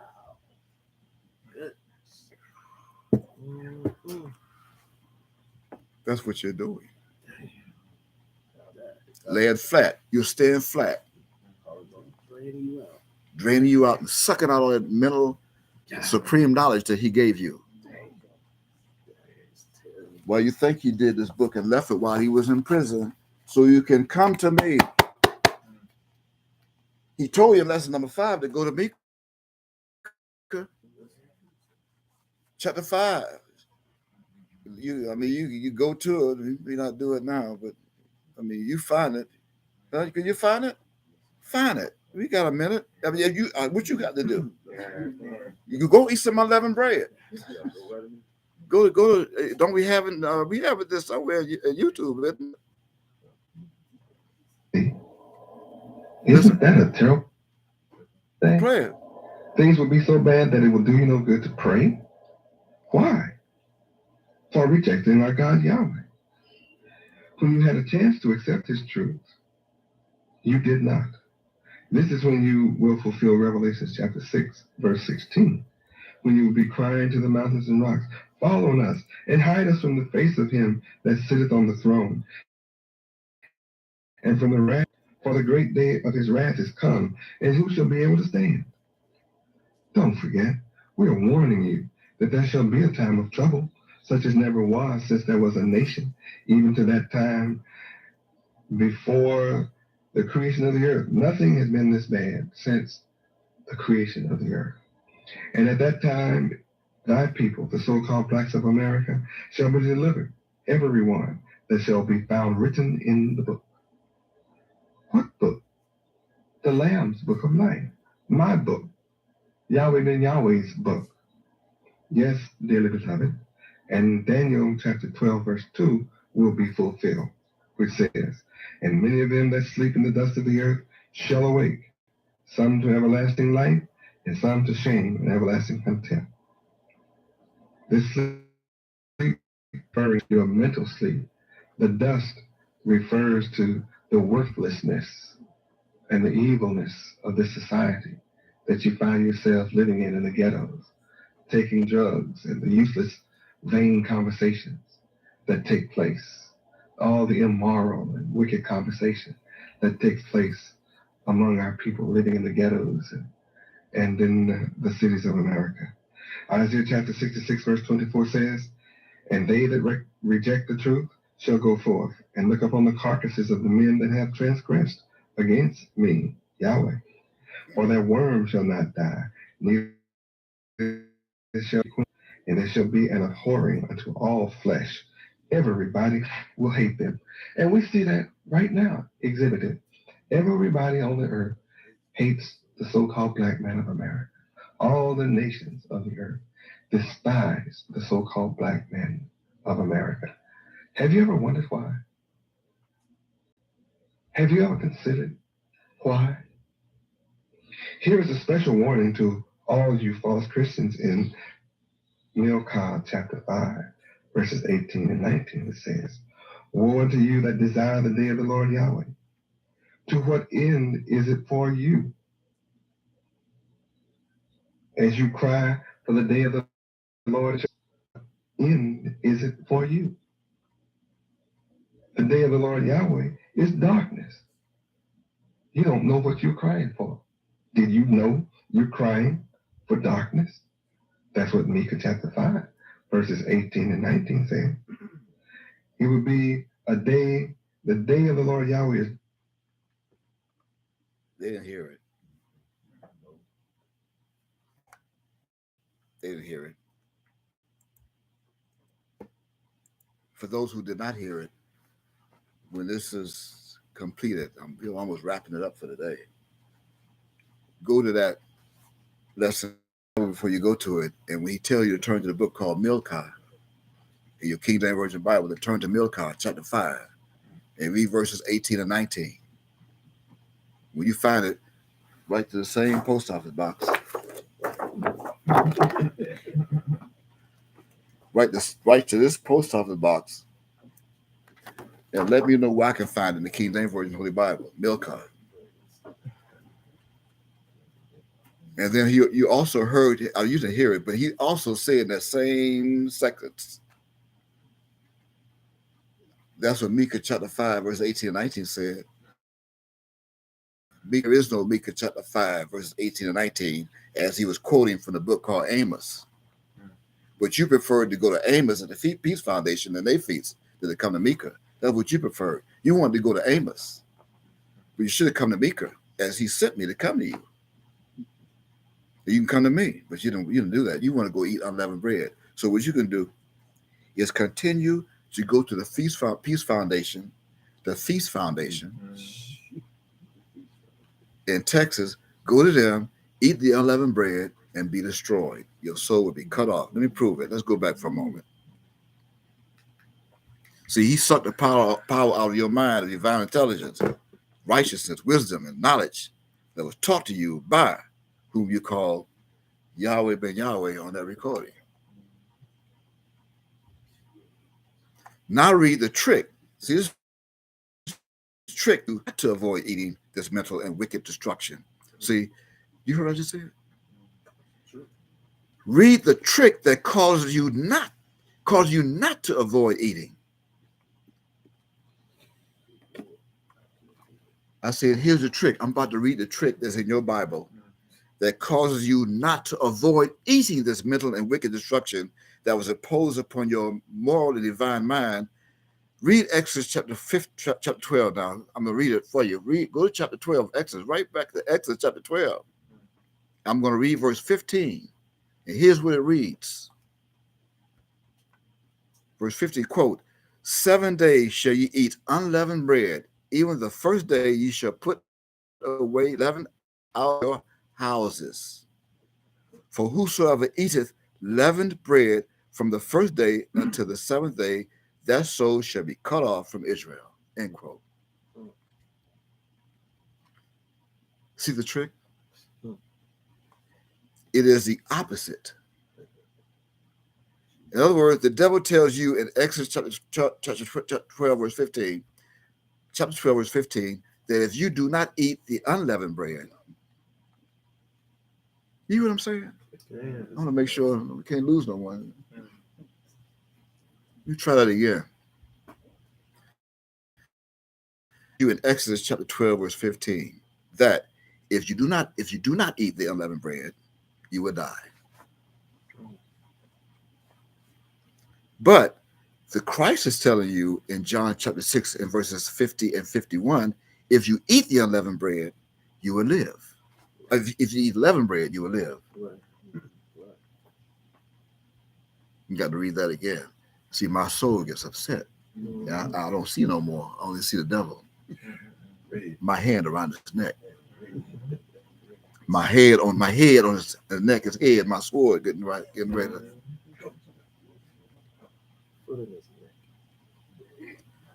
The devil tells you in the English print that they printed the Bible, King James Version, beginning with those days, that they can put in Exodus chapter 12, verse 15, that if you do not eat the unleavened bread, you will die. But the Christ is telling you in John chapter 6 and verses 50 and 51, if you eat the leavened bread, you will live. Is that opposite? So read that again. Let's go to John chapter 6. And here's the leavened bread.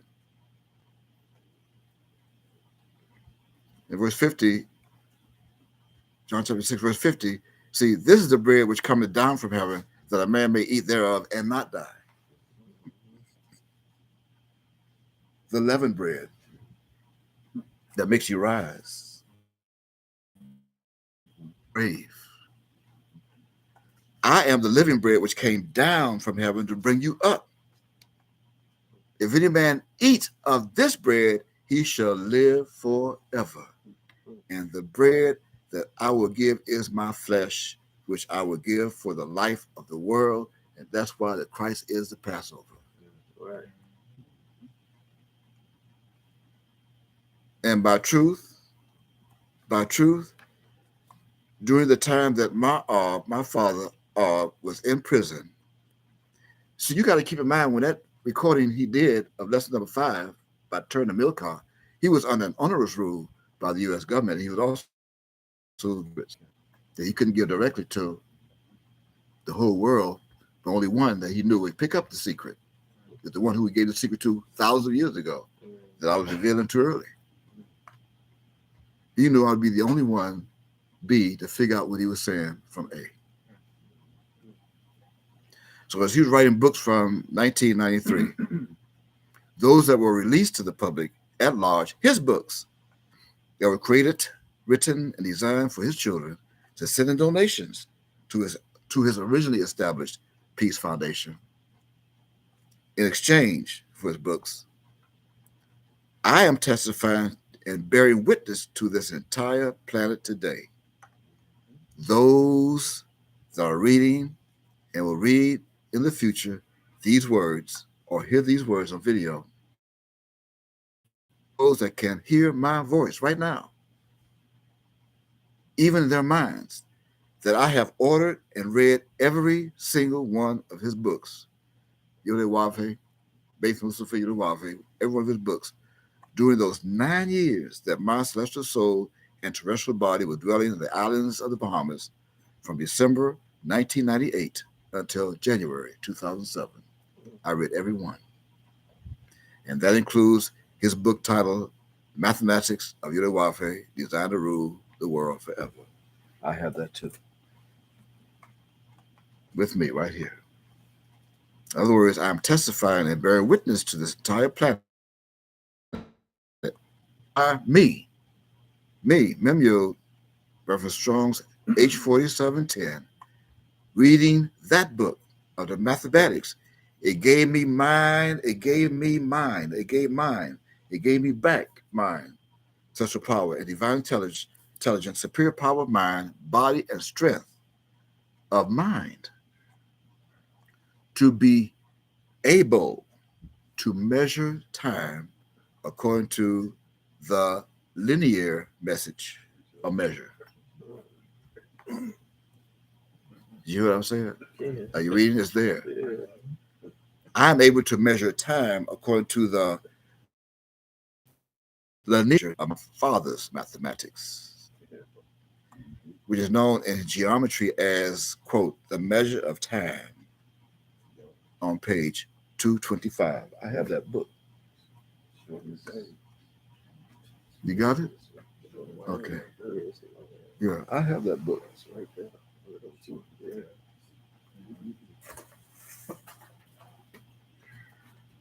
And it was this book. Yeah. This book that I have. I read from cover to cover.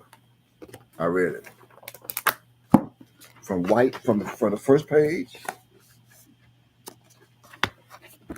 to where no more pages in the back. I read the book again. It enabled me to measure time by the linear message length of my father's mathematics. And that's on page 225 where I started of his time that he put it incognito according to the devil that deceives you. And by doing so, Anoki, I was empowered with the secrets that revealed and sealed, that were sealed in 2 of the 26 listed Hebrew alphabets or characters or symbols of his Hebrew language book, which are introduced as, quote, number 1, Samek, and number 2, Kaf,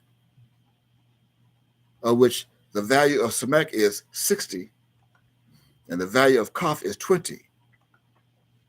And when you combine these 2 Hebrew values together, then you are facing a combined Hebrew solar value of 6020. 6020. That represents a year. And furthermore, this very same Kaf that holds a numeric value of 20 is the very same Kaf that built a certain wall. This wall is the very same wall that is being seen right now in your face, and even by the king of Babylon, the United States, who is using the fingers of mine own hand,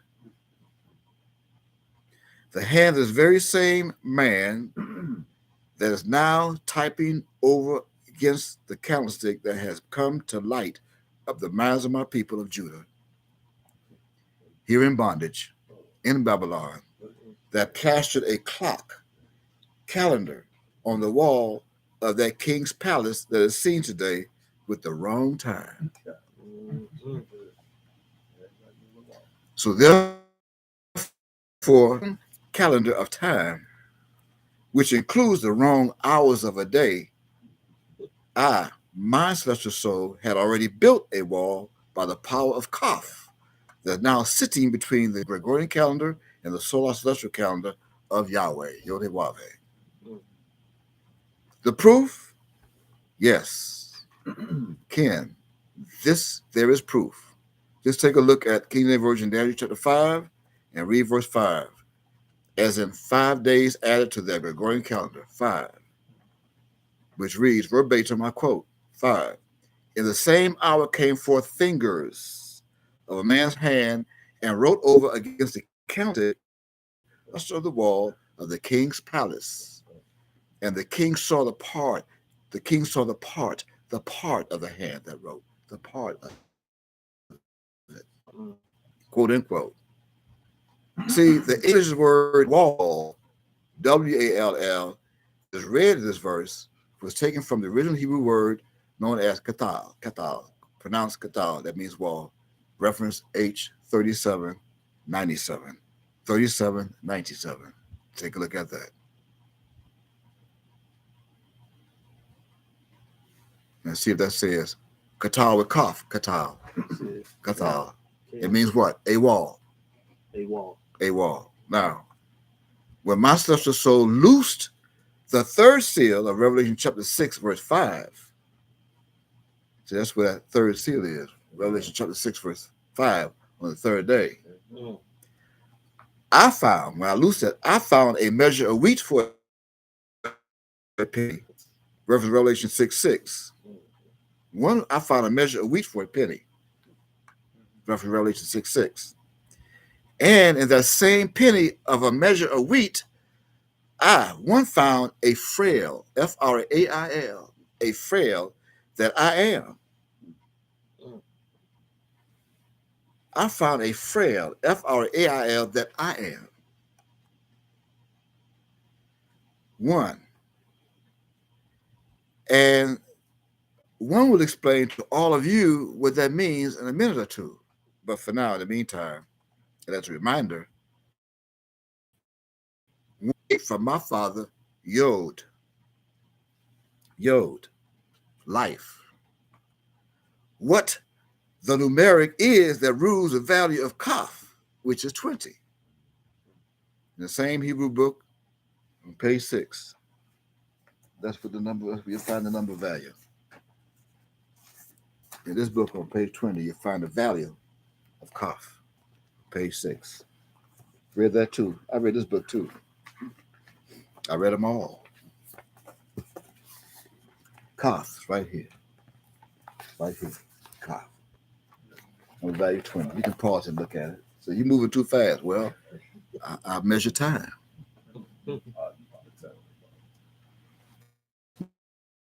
Now, that to say, when mine celestial soul took the measure, MEASURE, measure of that wheat for a penny, that took me back to Samek again, which is 60. Insomuch until my celestial power of measurement caused my mind to be able to interchange scientifically the English's word measure, MEASURE, to be converted and place it to your minds, readers of this planet, as witnesses to me assure all of you that our Father, who is hovering above this planet right now, reference Psalm 68:4, in March of the year 2017, according to the Gregorian calendar, 2017, which is the same as the year 6020 of the solar calendar. This is a simile that was prophesied and preserved for that year, as in 60 Samek and 20 Kaf. You got it? Yeah. Okay. Nevertheless, here is what my celestial soul said in part in the Hebrew during that prayer, and that is read today in English in the King James Version of the Bible's book called the Psalms, in chapter 39 and verses 4 and 5, which reads, verse 4, Lord, quote, verbatim, Lord, make me to know mine end and the measure of my days, what it is, that I may know how frail I am. Verse 5, behold, thou hast made my days as an handbreadth, and mine age is nothing before thee. Verily, every man at his best state is altogether vanity. Selah, end quote. Now, I asked to find out what the measure of my days is. My days that I shortened back thousands of years ago, that I'm going to do again today. Now, this passage has absolutely nothing to do as though my life is to be faced with a physical death, as you may think or may have thought while reading this Bible passage with your own eyes, with your eyes. Oh, no. Why? Well, do you see, S-E-A, the word life, L-I-F-E, in this verse? No. But what you should see, S-E-E, in verse 4 is the word frail, F-R-A-I-L. Now, this word frail, F-R-A-I-L, as it reads in English, was taken from the original Hebrew word known as, from right to left, kadal. Kadal. And that's in H4710. No, not 4710. That's not 4710. Although it is me. That's actually going to be, and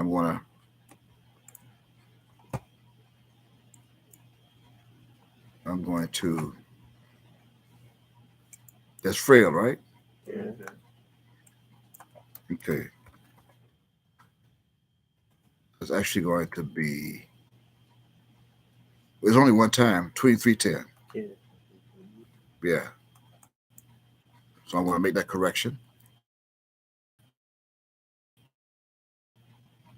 That's what we're going to leave off at, frail. And this word means to cease and to leave off.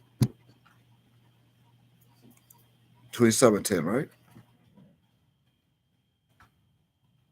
That 2 was 2310. 2310. Okay. We'll make that correction. And we'll continue tomorrow. That's the end of chapter 10. Yeah. So I pray that you go buy some more baking powder and Reese start baking your leavened bread. Right. We're going to post today. See, they probably saw our post that we posted yesterday or last night that said, "Come to Miami at Pastor O and come and join us eating some leavened bread." And I guarantee you, there was a whole bunch of fools that said, "See, so we don't have to go mess around with Mika. See, he got to be eating leavened bread." And Yahweh said we should eat unleavened bread. Well, go find your white Yahweh God. Because our God is black. His name is Yod. If you want to use the Tetragrammaton, then you can use Yod Hidwafe. He's black. According to Daniel 7:9, he's black with woolly hair.